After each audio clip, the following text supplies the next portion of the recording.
এই হাঁসটি ইচ্ছা করে নিজের ক্যাপটি নদীতে ফেলে দেয়। হাঁসের কথা শুনে একটি পিঁপড়া দৌড়ে আসে। এরপর হাঁস পিঁপড়াকে বলে বড়শির মাধ্যমে ক্যাপটি উঠিয়ে দিতে, কিন্তু পিঁপড়া জানে না যে হাঁস ইচ্ছে করে ক্যাপটি ফেলেছে এবং পিঁপড়াকে মাছ ধরার টোপ হিসাবে নিচে পাঠিয়েছে।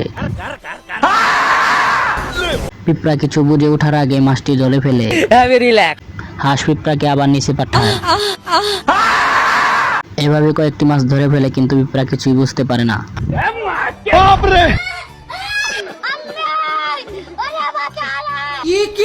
এরপর হাঁস আর পিঁপড়া মাছ খেয়ে বিশ্রাম নিতে থাকে। এর ভিতরে হাঁস একটি জাহাজ দেখতে পায়।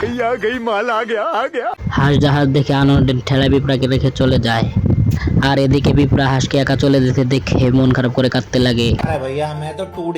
আর এর ভিতরে হাঁস পিঁপড়াকে ডাক দেয়। হাঁসের ডাক শুনে পিঁপড়া খুশি হয়ে যায় এবং কেঁপে উঠে যায়। भारी मिस्टेक हो गया सर।